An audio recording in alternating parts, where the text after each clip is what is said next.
beloved Boss Mike Cervera. Hoy, alam nyo ba? Alam nyo ba mga kababayan ko? Eto na, dito muna tayo kay Jinggoy Estrada, bagong-bago. Pasok! Magandang gabi, Luzon, Visayas at Mindanao.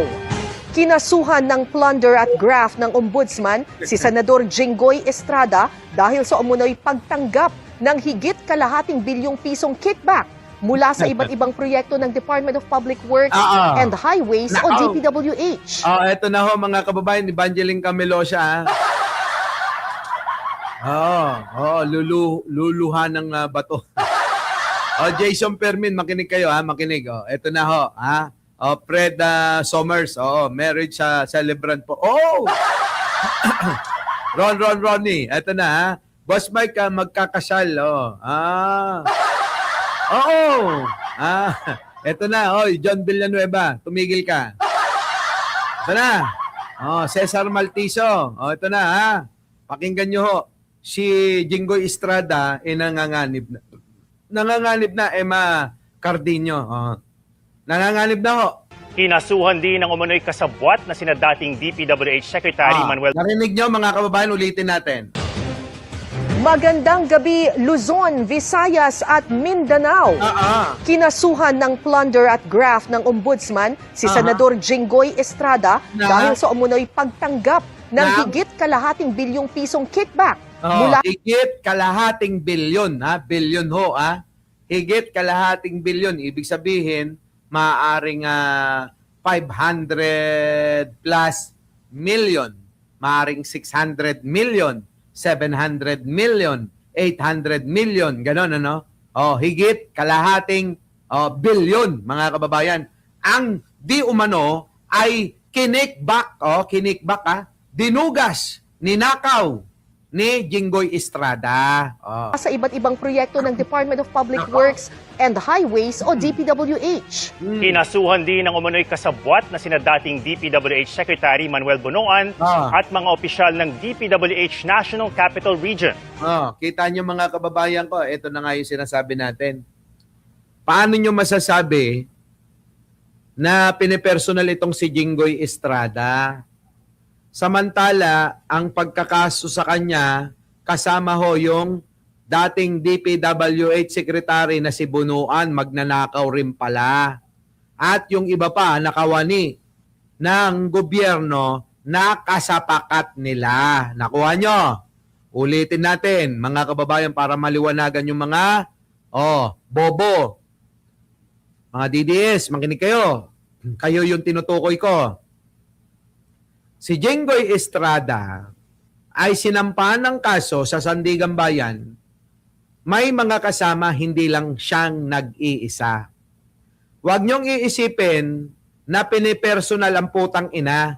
Kasi isipin niyo, si Jinggoy Estrada may kwento at meron ng nagawa yan.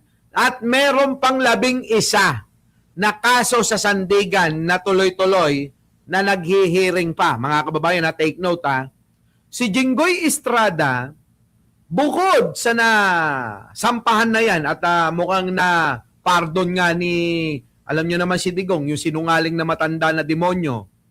Ano sabi? Yung nagsabi ng lilinisin ng korupsyon, yung pala, yung mga kurakot ang aabsueltohin, palalayain. Ay, isa na nga si Jinggoy.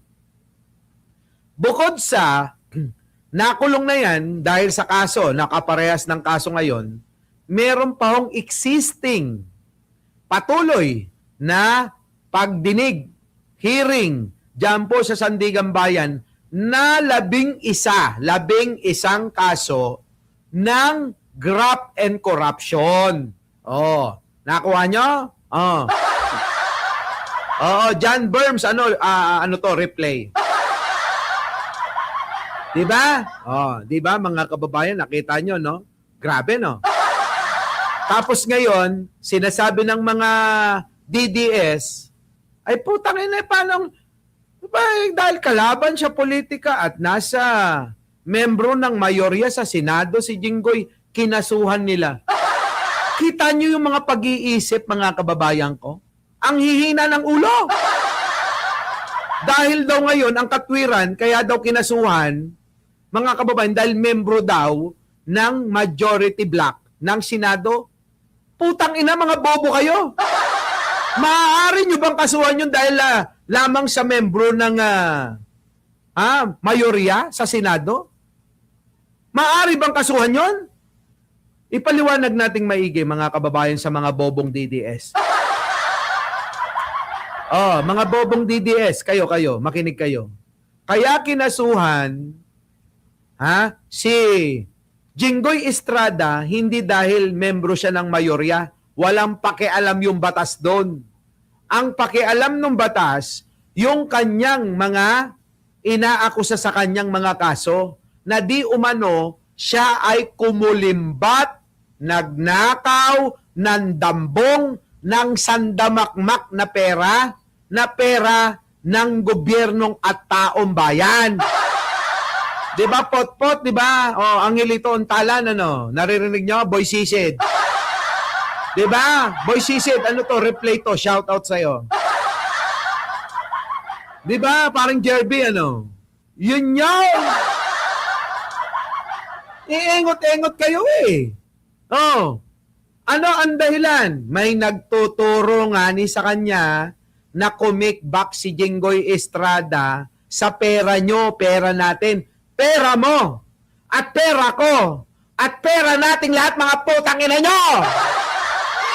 Tao ka mo ha! Putang ina, hindi kayo nagagalit? Pera natin yung ninanakaw? Sige nga!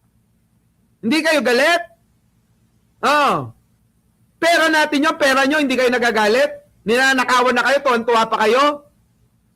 Bobo nga kayo at mga tanga nga kayo. Oh, 'di ba? 'Yun po ang dahilan. Kaya nga po, mga kababayan, si Jinggoy Estrada makukulong. Oo, Mare Estrada, nakakagigil tong mga DDS kasi.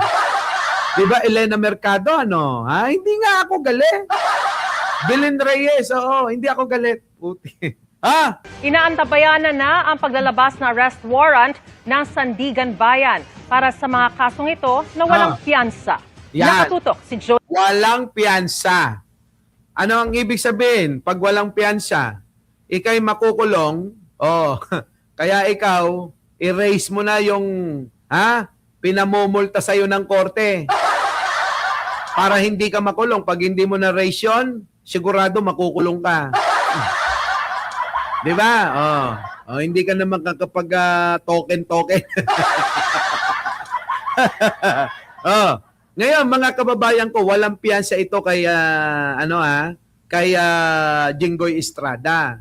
Kaya anong mangyayari? Di parang katulad nung kanyang katropa, kakosa, si Ramon Bong Revilla, ganon sila. Pautangin mo nako! Tang-inang yan. Di ba? So ngayon, hindi na makakatin yan ng hearing sa Senado dahil nakakulong. Yan ngayon yung ginagawaan nila ng paraan para po, itong pinipilit ni Marcoleta na bobong araw, sabi ni Montulpo, na sana, Alex Lucas, makaboto kahit nakakulong yung mga senador. Kasi si Marcoleta nanganganib din makulong. So ngayon, mababawasan na ang bilang nila sa Senado. So nagdidelikado na ngayon si Sara Duterte nyo. Hindi na makakaboto si Bato. Hindi na rin putang ina, tignan nyo naman, pugante, binibigyan pa ng pabor, ano? Saan kayo nakakita? Sa mga bobo lang yan, sa mga panig lang ng mga DDS yan. Sa panig lang ni Duterte na binibigyan ng pabor yung mga kriminal. Kita nyo bigyan natin ng halimbawa. Sino bang napaborang mga kriminal dyan? Si Jinggoy Estrada, nakakulong, napalabas panahon ni Digong. Bong Revilla, nakakulong, napalabas nung panahon ni Digong. Kita nyo, mga kababayan ko, di ba? Matindi. Ngayon, pipilitin nila na lahat ho yan, pati yung kriminal, yung pugante na si Bato de la Rosa, gusto nila makaboto pa rin. Kaya pinipilit ni Marcoleta na baguhin yung rules ng Senado na ayaw pumayag noong pong mga kasama. Bakit, mga kababayan ko? Mga kababayan, yung rules na yon, sabi nila, pinipilit nila na nagamit daw ni Laila de Lima, ni Trillanes, at ng iba pa, na nilang mga kasama. Ngayon, mga kababayan, paanong nagamit? Hindi nga pinahiluntulutan. Mali po yung word na nagamit. Dahil po, yun po ay gusto nila rin noon sana kung po pwede. Pero hindi nga ho pinahintulutan. Kasi nga, it's the rules nga ni stupid. Sabi ni Ping Lacson kay Marcoleta. It's the rules nga ni. Stupid. Di ba? Stupido ka raw. Ganun ho yung So, ibig sabihin, kung hindi umubra kila Trillanes noon at kay Laila de Lima at iba pa, so bakit ngayon gusto nyong baguhin at ipatupad at gamitin ninyo? Hindi pwede. Hindi pwede, mga kababayan. Masyado na ho talaga na pambababoy yan, di ba? Kaya si Subiri naninindigan na hindi po pwede na gamitin at talaga namang inyong babuyin ang Senado. Kita nyo? To the rescue naman, mga kababayan, yung anak, mga kababayan sa Kongreso. Sabi nung anak sa Kongreso. Dito, sa House of Representatives, matagal na namin ginagamit yan, Eka. Sabi nung anak to, yung Marcoleta Jr. Peluca. Ano po, yung lagi yung nagmumukhang tanga sa Kongreso, yung anak, nakakahiya. Mga kababayan, ang sabi Leonora Brown, welcome back. Ito na, mga kababayan. Sabi nung anak na si Junior Marcoleta Peluca. Sabi, mga kababayan, matagal na, Eka, na ginagamit dito sa House of Representatives yaang ganyang rules na po pwedeng online daw ang participation noong pong kanilang mga membro.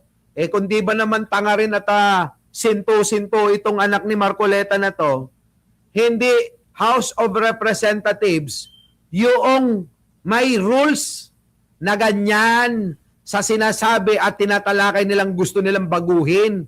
Senado. Isipin mong maigi, sila mataas, ikaw mababa. Dapat kinukuha mo si Amy dyan sa mababa Nakuha nyo, mga kababayan? Iba ang rules sa mataas at sa mababa. Ikaw, Junior Marcoleta, nasa mababa ka. Nasa mababang kapulungan ng Kongreso. Yung tatay mo, yung laging napapahiya dyan sa Senado at nagbibigay din ng kahihiyan katulad mo, nasa mataas na kapulungan ng Kongreso. Ang tawag sa madaling salita, Senado. Magkaiba nga di ba? Di ba, Red Moto? Magkaiba nga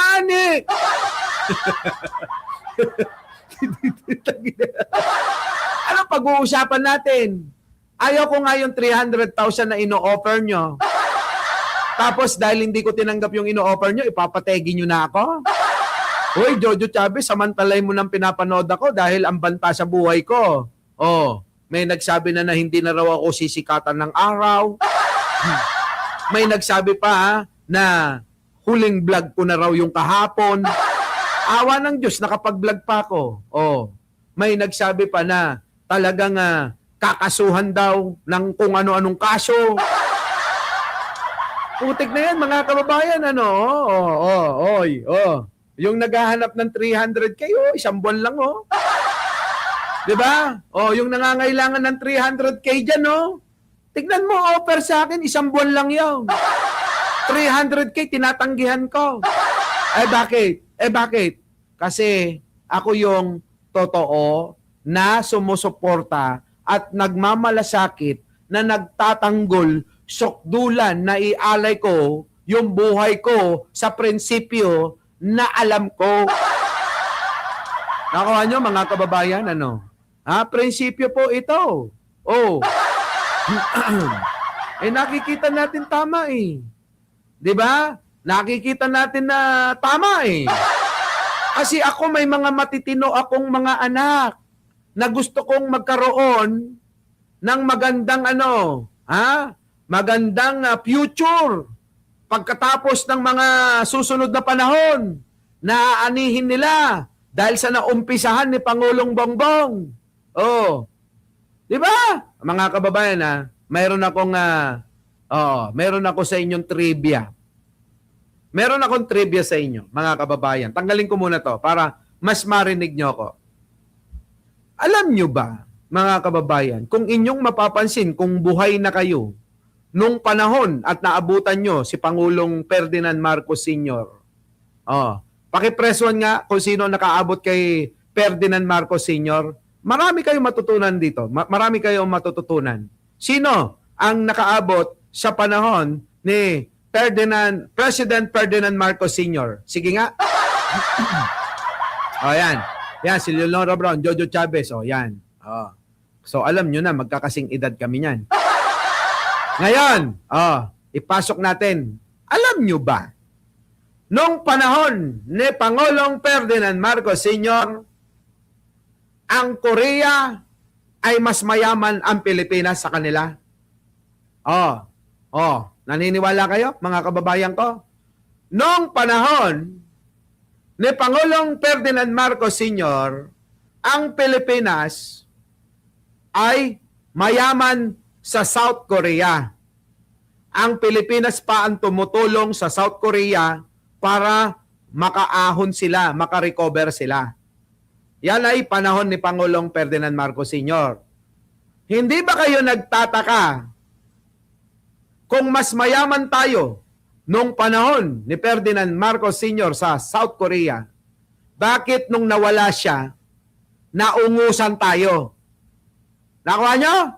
Nung pumalit si Corazon Uwangco Aquino, bakit naungusan tayo ng South Korea? Ibig sabihin, mga kababayan, yung mga pumalit kay Pangulong Ferdinand Marcos Sr., walang nagawa para maiangat ang ating ekonomiya, ang ating bansa.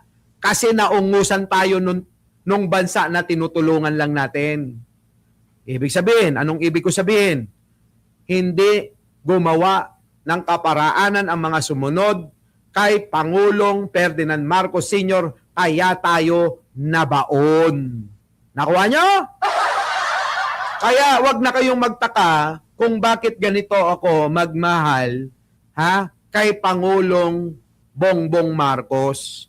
Kasi naniniwala ako na Marcos lang ang makakapag-angat ng bansang ito. Nakuha nyo? At ito namang pinapakalat ng mga DDS, Duterte lang daw. Putang ina, nabigyan na ng pagkakataon. May nangyari ba sa bansang ito? Naging presidente na yung tatay niya. Ano napatunayan? Wala. Kaya wag niyong itatanong sa amin kung bakit mahal namin si Pangulong Bongbong Marcos. Dahil yung tatay niya, yun ang may napatunayan. Hindi yung tatay ni Sara. Tangina niyo. Tao pa mo ha. Diba? Tama ba mga kababayan ko? Ganon ang paghahalin tulad. Ganon ang pagkukumpara. Hindi yung nagbuo-bubuhang kayong mga puki ng ina nyo. Kaya mga kababayan syokdulan mga kababayan, Sabi nila, ano bang napapala mo dyan? Sabi ng mga partner ko. Sabi ng partner kong isa, nag-team building. Nandun ako. Ano ba napapala mo dyan sa, pagpasok-pasok mo dyan, marami ka nang nakakaaway. 'Di ba? Sabi ko naman ano kami, lahi kami ng pagiging mapagmahal sa bansa at mapagmahal sa kapwa. Isa sa mga lolo ko yung mga lolo ko, yung mga membro ng mga gerilya nung araw eh. Siguro minana ko yung pagiging ko ito eh, 'di ba? Yung pagiging ganito ko, kung ano yung damdamin, kung ano yung puso, yung aking laman ng isip, minana ko siguro sa mga ninuno namin. Baka ganun. Totoo naman eh. Para saan ba tong ginagawa ko? Ayan, meron na akong death threat kay Sara at saka kay Pulong. 'Di ba? Bakit ayaw mo pa rin tumigil? Sabing ganun. 'Di ba? Nandiyan ba si Nyulo? Nasa si Nyulo? Mag-comment ka nga. Sanay kasi ako, mga kababayan, pag nag-comment si Nyulo, may palipad yun. 'Di ba? 'Di ba mga kababayan ko? Ganon. Wala akong magagawa eh. 'Di ba? Kung yan talaga yung nakaguhit na sa aming yan na yung nananalaytay sa mga dugo namin. 'Di ba? Lumabas sa SOCMED. Si Mike dahil kay Kulaong, ang dami nating 'di ba? Boy Sisit. Ang dami nating namulat noon. Kita nyo, sukdulan na nakikipaglaban tayo sa mga sila Makmak. 'Di ba? Tignan nyo, kaibigan na natin sila Makmak, sila Jake Magnus, sila Papa Trix, yung mga kulaong vloggers. Yun po yun, mga kababayan. Kaya wag na kayong mag-question. Kayong mga DDS, alam nyo na yung pinanggagalingan ko. Di ba? Gladiator, thank you naman. May Pangulo, uupo na matino, then papalitan ng kurakot. Then matino ulit, then kurakot. Kaya ang resulta, walang pag-aangat ang Pinas. If pwede, ma-re-elect ang matinong Pangulo, di ba mas maganda yun? Yun na nga! Kaya nga kami, kung sakasakali sana, kung kaya pa ni Pangulong Bongbong, kaysa ipagkaubayan na naman sa iba, na hindi tayo sigurado, kung mag-aaladigong na naman yan at di ba? Magnanakaw na naman at papatay na naman. Di ba? Thank you, Gladiator, Baby Nunez, thank you. Last segment doon, kaya di alam katotohanan, unlike now. Tama? Yan po yun, mga kababayan. Sige, Noe. ayaw na ni Manong Bongbong. Ayaw na. Balik na natin doon sa topic. Jinggoy! Joseph Moro. Sa pamumuno ni Assistant Ombudsman Miko Clavano, isinampa ng Office of the Ombudsman ang mga kasong plunder at graft. Ang dami, mga kababayan ko, ang daming counts na naman ng kaso ito. Laban kay Senador Jinggoy Estrada. Ang akusasyon, tumanggap siya ng 573 million pesos na halaga ng kickbacks. Pera mula sa... Sabi, mga kababayan, 573 million pesos ang kinikback ni Jinggoy Estrada. Napakaraming pera, mga kababayan. Sa iba't ibang infrastructure projects ng Department of Public Works and Highways o DPWH. Grabe. Na sistematiko umanong idiniliver. Grabe ka, Jinggoy, bata pa lang ako, magnanakaw ka na. sabi ni Jen Angeles, grabe yan, Sabi niya, grabe yan, wala pa ako sa mundo, magnanakaw na yan, Sabi ko naman, bata pa lang ako noon, magnanakaw na yan, Grabe, mga kababayan, bata pa lang tayo, magnanakaw na to, hanggang ngayon, magnanakaw pa rin, Walang kadala-dala. Di na natuto. Di ba? Rendelin na Licayo. Sa kanya. Our evaluation shows that substantial public funds were deliberately funneled into designated infrastructure projects in exchange for predetermined commission fees or kickbacks. Case records point to an accumulated sum of illicit payouts amounting to an aggregate sum of over 573 million pesos, Grabe. which were systematically delivered to the principal respondent, Senator Jinggoy Estrada. Grabe ka talaga, Jinggoy. Oh, alangan naman nakalokohan lang yan. Alangan naman nakalokohan lang yan, di ba mga kababayan? Ano? Tuloy. Sinabi sa isinampang kaso na ang pangulimbat ginawa umano sa pamamagitan ng mga insertion sa budget at paglalagay ng alokasyon sa mga piniling proyekto ng DPWH Nako! para sa taong 2025.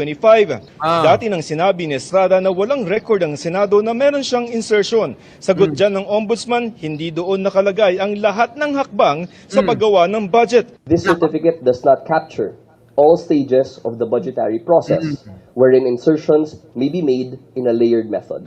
Kinasuhan din ang mga umunoy kasabwat niya na sina dating Department of Public Works and Highway Secretary Manuel Bonoan at mga opisyal ng DPWH National Capital Region na sina Assistant District Engineer Denril Cesar Cortuna at mga district engineers na sina Manny Bulusan at Arturo Gonzales Jr. Kita nyo, ang dami ng kasama. 1, 2, 3, 4, 5 sila.